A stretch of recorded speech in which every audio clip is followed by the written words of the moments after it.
real power women have over you is the ability to manipulate you, okay?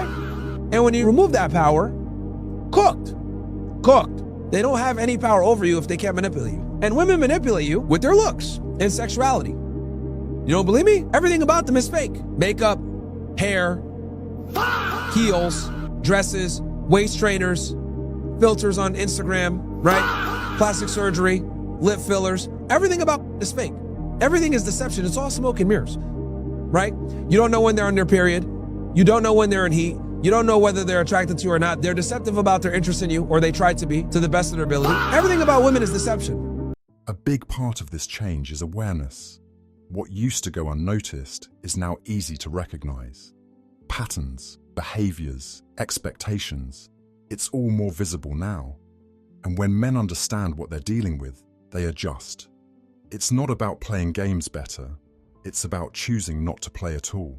Height matters in a guy. Yeah, 100%. So we're gonna have you guys write your body count on this whiteboard and then show the camera. So if you're uncomfortable with us judging you based on your body count, why is it right for you guys to judge based on height? You're totally right. Totally right. Just take it back. I take it back. Really? 100%. I take it back. There was a time when effort felt like an investment. Now, for many, it feels like a risk without a clear return. Expectations have increased, but alignment hasn't. And when that gap keeps showing up, men stop trying to bridge it. They just step back instead. If I wanted a high value man, what do I do? Be reincarnated.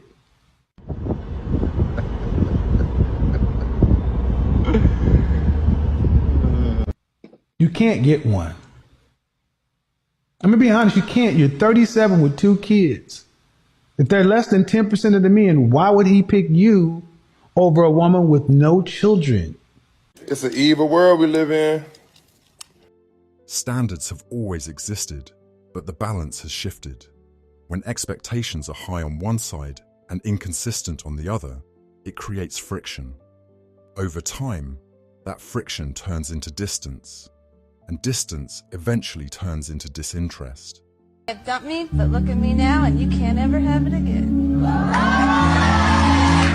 Tony, what do you think of that? Well, I broke up with her because all I did was give 100% for nothing in return.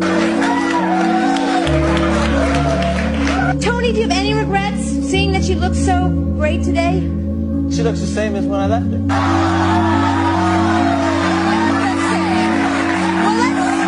What's also changed is how men respond to presentation versus reality.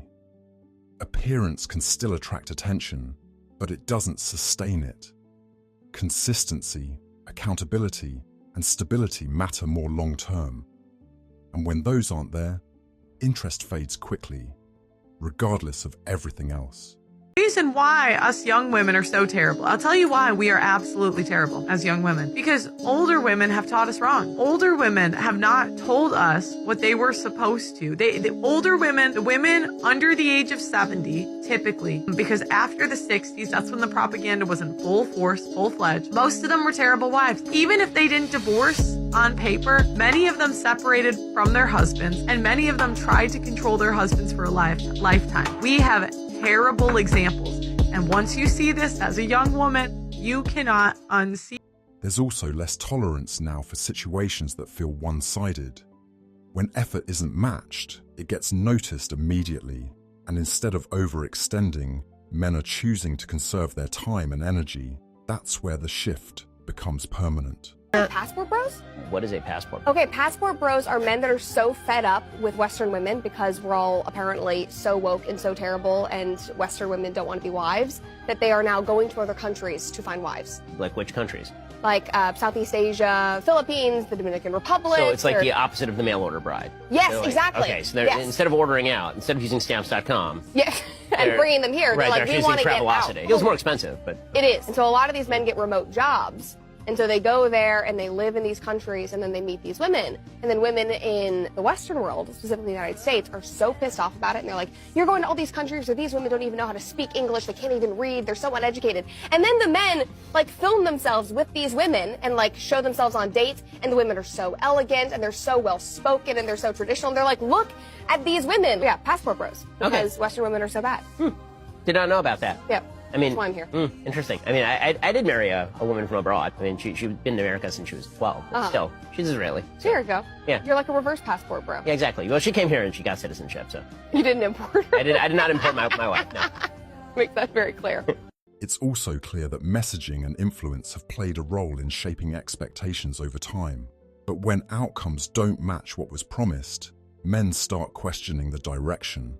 That's when awareness turns into action. There was a study by Morgan Stanley Financial. They did you can go find it too. It's online. It's called The Rise of the She Economy. In that sort of research, they postulate that by 2030, women between the ages of 25 and 44, something like 52%. I hope I'm getting my numbers right. Something like 45 to 52%. It's over half. Yeah, over It is going to be over half. of women of marriageable age will be single for the rest of their lives. They will not reproduce unless they get unless they get artificial insemination, but they will be unmarried and childless during those ages by 2030, which is like a very, very steep incline. In fact, they are so certain of this that they did this research on Morgan Stanley so their investors would know what to invest in the coming decade. You can see it in behavior more than anything else. Less chasing, less explaining, less tolerance. Not because men don't care, but because they've learned where their effort is best spent. You guys watch, the day a good man stops giving everything away is the day his entire life changes, yeah? I'm going to expand on that a little bit more for you guys. I'm not talking about becoming cold or selfish. I'm talking about the moment that he finally understands that the one person he has abandoned the longest is himself, and that's not fair. Every man has a breaking point, and it's the moment his entire life shifts for the better.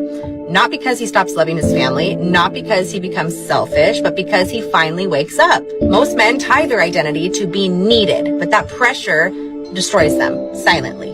A good man spends years carrying everybody else, his kids, his partner, his parents, but the same man often forgets the only person he can't replace, himself. Message! Some have even looked beyond their immediate environment, searching for different dynamics elsewhere. But even that is becoming more complicated as global influence spreads. The patterns aren't as isolated as they used to be. Why are single men happier than you think? A lot of single men are not actually miserable. A lot of them are doing better than fine. Society likes to push the idea, oh, men are lost without a woman.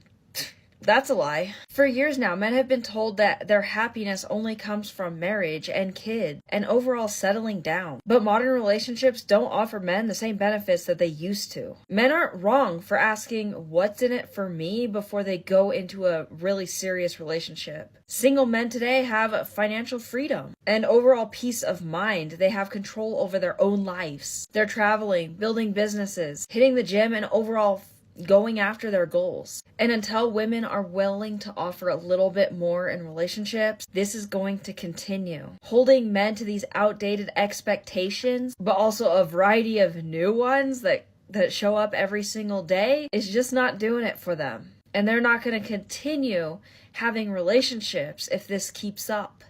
At the end of the day, this isn't about frustration, it's about adjustment. Men respond to what they experience, not what they're told. And right now, more men are choosing a path that feels more stable, predictable, and aligned with their priorities. Once that decision is made, it tends to stick. Not loudly, not emotionally, just consistently. And over time, that consistency is what reshapes the entire dynamic. We'll leave it there. If it made sense, you know what to do. Drop a like and pass it along. Subscribe and turn on notifications if you want more like this. Stay focused, stay steady. I'll catch you in the next one.